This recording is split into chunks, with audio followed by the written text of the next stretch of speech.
Do you ever feel trapped in your own life? I'm going to talk today about 3 main things that often keep us from experiencing the freedom that we want to experience. Welcome, I'm Kim Marie, and if you're new to the channel, be sure to check out the various playlists and lots of great videos, all focused on supporting women to feel more empowered, more aligned with their true authentic self, and have the tools and guidance and inspiration to really navigate life more potently along their middle way, their unique gifts, and their true empowerment. Today, I really want to focus on this notion of what keeps us from feeling free.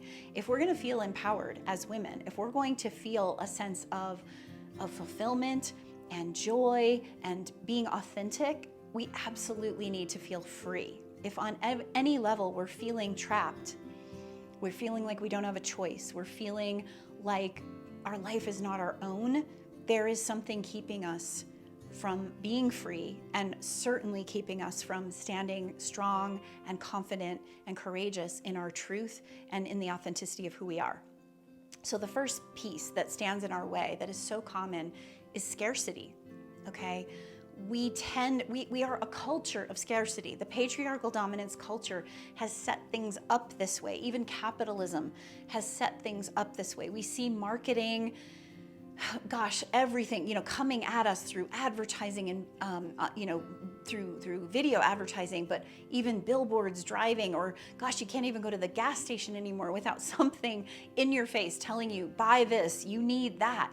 So-and-so says this is important, right? And we start to think we have to have all of these things in order to be happy. And we're literally trained from a very, very young age that life is not abundant. There's only so much to go around. Be the first to know.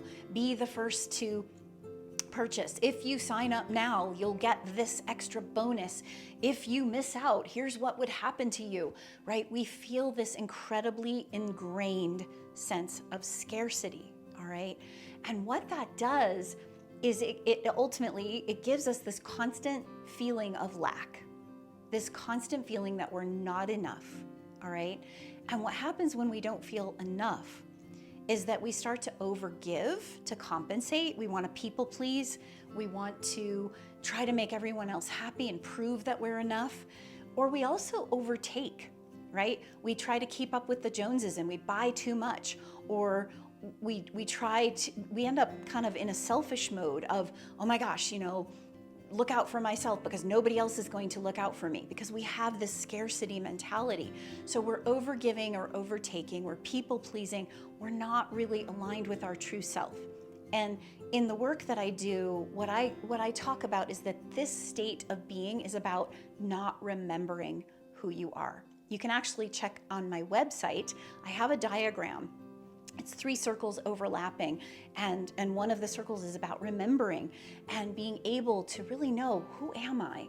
What is mine to do? What are my strengths? What are my gifts? We need to remember who we are to break free from that sense of scarcity, because when you know the fullness and richness and beauty and magic of who you are, you will never think you're not enough. You will not need to compare yourself to anyone else. You will not feel that you need to please others just to feel validated in who you are. You won't feel like you need to take more than you need, or somehow prove yourself, or go overboard in the way that you live your life just to try to feel enough, right? So first and foremost, tuning into who you really are to overcome that block to freedom of scarcity. Now, the second block is shame. All right, there's lots of different definitions of shame. I love the concept of distinguishing between shame and guilt, because a lot of people get confused about this. Now, guilt might be something that you feel on a personal level, like you've somehow maybe gone against your own boundaries for yourself, your own standards for yourself, all right? Maybe you have a standard that you're going to, exercise every day for 30 days, or you're going to, only eat a certain way or whatever. And when you don't do that, or you do something you said you weren't going to do, you start to feel guilt about that. And in the guilty feeling, you've broken your own standard. You feel like you've not met your own standard, all right? When we go to shame, then we start to feel that we're somehow not meeting the community standard, the standards of the community as a whole, all right? And what that might look like, maybe you're a woman with a partner, and everywhere you go, everyone is saying to you, when are you gonna have children, right? Or I work with young adults in a young adult academy, helping them to really step into the world, trying to focus on being their true selves and experience the freedom they deserve to experience. And in that process, they are struggling in this transition to adulthood. They struggle with, what college are you going to? What are your plans? And many of them graduating high school don't have any idea. They're not ready to decide that. All right? And they feel like somehow they're not meeting the standards of society. They start to feel like, I should know what I'm supposed to do. I should be going to college. The woman who's not ready to have children, or maybe doesn't even want to have children, is like, I feel like I'm supposed to be starting a family. This is what is expected of me in the society, okay? So we can then start to feel a sense of shame. And that sense of shame, even if we feel confident in our decision to not go to college, not have children, whatever it is, that isn't the norm of societal standards, sometimes it can be very insidious and working at us from under the surface, and it makes us hide. It makes us not be willing to be visible and stand out with our gifts and share ourselves, which of course blocks our freedom tremendously when we're stuck in that place of shame.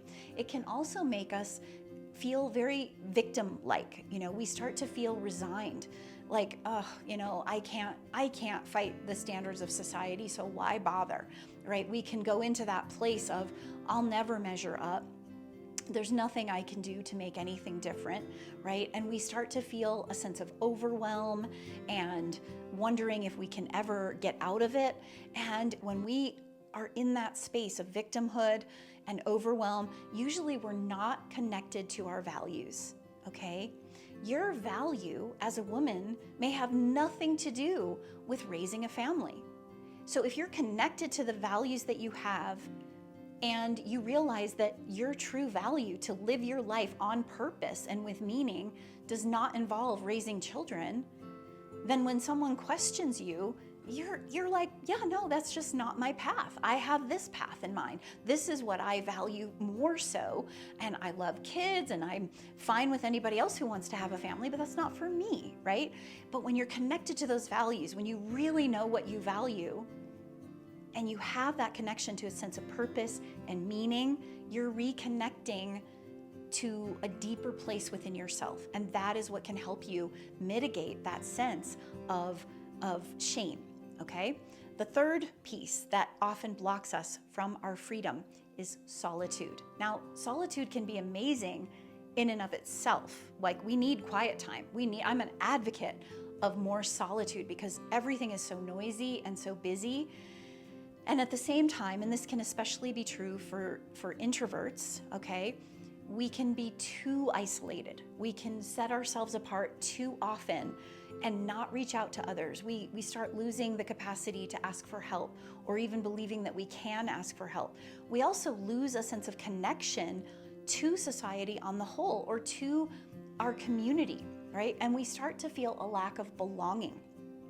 And when we're living in isolation, or existing in isolation, or too much solitude, then we may not be connected to what's happening in the world, and therefore it makes it harder for us to connect with others. It makes it harder for us to have dreams and visions and goals, right? And we get stuck in that place of kind of being in our own little bubble that we're not breaking out of, and pretty soon we start to feel anxiety.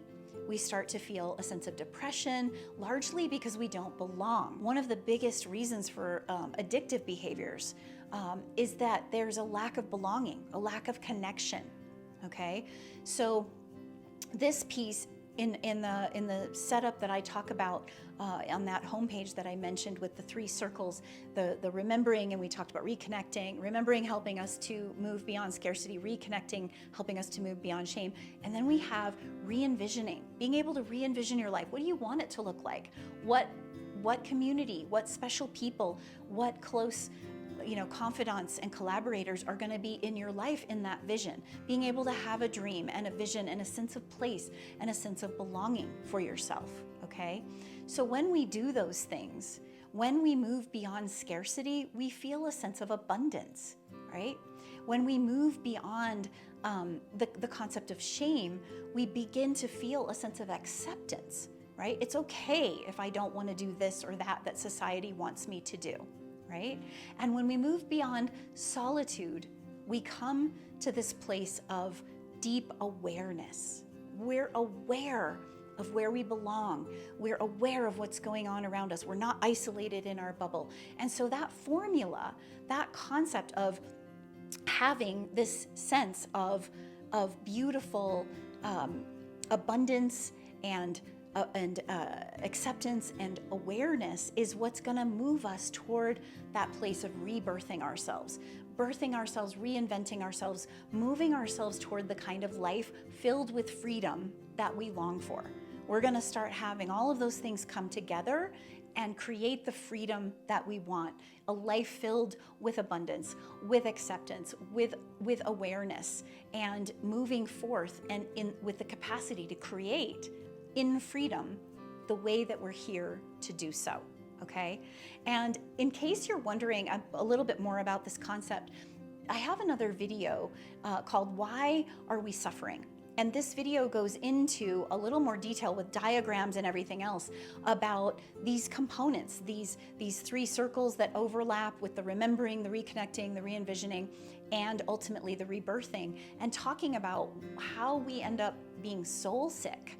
This lack of freedom is one of those elements in soul sickness that we get stuck in, and we feel trapped in our own life, and it does generate soul sickness. I mentioned here in the video about how we can get into the concept of anxiety and depression and overwhelm and withdrawal and all of that kind of thing, where we do find ourselves stuck and trapped, and that is not what is needed. You have so much beauty and so much magic to share, and your true task is to feel free within yourself, free to be you, free to do what you're here to do and create the way you want to create, and truly share yourself with others. So if you're feeling trapped in your life, I hope that these three concepts, these three blocks to feeling trapped, have helped you, and I look forward to seeing you in the next video. Be sure to let me know what makes you feel trapped. What in your life makes you feel trapped? Please leave that in the comments, and please subscribe if you like this video and share it with others. Until next time.